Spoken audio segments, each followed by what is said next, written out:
हाँ dear students, आज अपन gastrulation के बारे में बात करेंगे।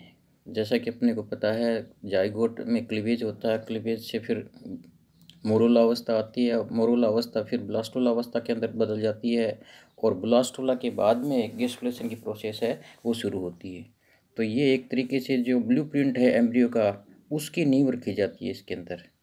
तो अपन सबसे पहले इसका शाब्दिक अर्थ है वो समझ लेते हैं कि गेस्टुलेशन, गेस्ट्रो मीन्स आहरनाल, और गेस्टुलेशन और आहरनाल बनने की process. Gastrulation is the embryonic process that bring about the reorganization and displacement of organ forming area of the blastula। मतलब ब्लास्टोला के अंदर जो भविष्य में अंग बनाने वाली ब्लास्टोमर्स होती हैं वो अपने अंग बनाने की जगह जाके स्थित हो जाती हैं। तो ये अपने आप में एक रीऑर्गेनाइजेशन है। जो ब्लास्टोमर्स है नए सिरे से अरेंज होती है नई जगह, डिस्प्लेसमेंट के द्वारा अपने ऑर्गन फॉर्मिंग एरिया है वहाँ जाके ये स्थापित हो जाते हैं। तो इसके अंदर क्या मूवमेंट होता है सेल्स का। It converts a simple one layered monodermic blastula into didermic और ट्राइडर्मिक स्ट्रक्चर। तो ये जो ब्लास्टोला एक परतीय स्ट्रक्चर होती है उसको या तो द्विपर्तीय संरचना जैसे एम्फिओक्सिस, और या फिर जो जितने भी वर्टिब्रेट्स हैं उनको ट्राइडर्मिक, 3 लेयर्स के अंदर, एक लेयर को ये 3 लेयरों के अंदर अलग अलग डिफ्रेंशिएट कर देती है, यानी 3 जर्मिनल लेयर्स का निर्माण कर देती है। गेस्ट मीन्स स्टोमक बता रखा है इसके अंदर। तो एक जो ब्लास्टोड्रम है वो एक्टोड्रम, मेजोड्रम और एंडोड्रम के अंदर कन्वर्ट हो जाती है। और इन लेयर्स को अपन जर्मिनल लेयर्स कहते हैं, क्योंकि आगे चलकर जितने भी ऑर्गन्स बनेंगे ये सब इन 3 लेयर्स से ही बनेंगे। तो ये अपने आप में एक मतलब डिफ्रेंशिएशन की प्रोसेस है। इसके साथ ही इसके अंदर एक नई कैविटी बन जाती है जिसको अपन आर्केंट्रोन कैविटी कहते हैं। ब्लास्टोसील है वो धीरे धीरे रिड्यूस होती चली जाती है और उसकी जगह एक नई कैविटी बन जाती है जिसको आर्केंट्रोन कहते हैं। आर्केंट्रोन का मतलब एंट्रोन का प्रिकर्सर या आहरनाल का प्रिकर्सर्स, जो आगे चलकर आहरनाल के अंदर बदल जाती है, जो कि एंडोडर्म से घिरी रहती है।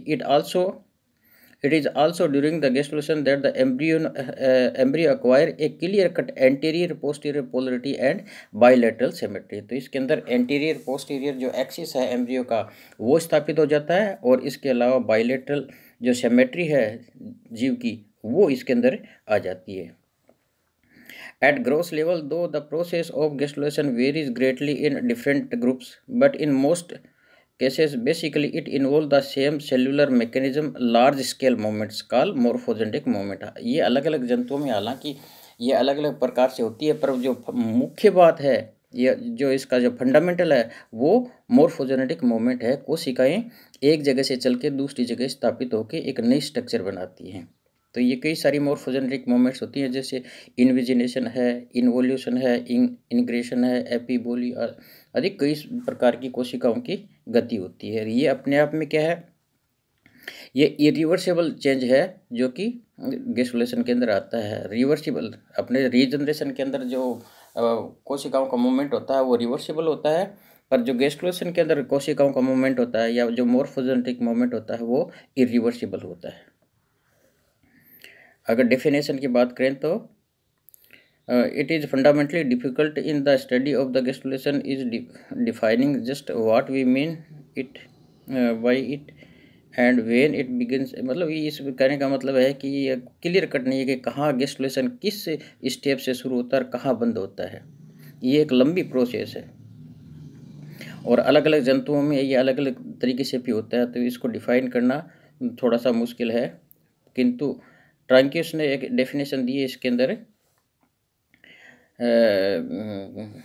जिसमें लिखा है embryonic process that assemblage of processes during the post cleavage early development which when complete has brought the cell that will form the various organs to the place where these organs are to be formed। तो कहने का मतलब है ये embryonic process का assemblage है। एक कई सारी प्रोसेस इस गेस्टुलेशन के अंदर आते हैं जिनके द्वारा जो ऑर्गन फॉर्मिंग ब्लास्टोमर्स या जो सेल्स हैं वो अपने निर्धारित जगह पे पहुंच जाती है। उन समस्त प्रोसेस के समूह को अपन गेस्टुलेशन कहते हैं। तो ये अपने आप में क्या है, embryo way of lay down its body plan. Body plan रखने की ये एक प्रोसेस है जिसके अंदर बॉडी का जो बेसिक प्लान है वो डिसाइड किया जाता है।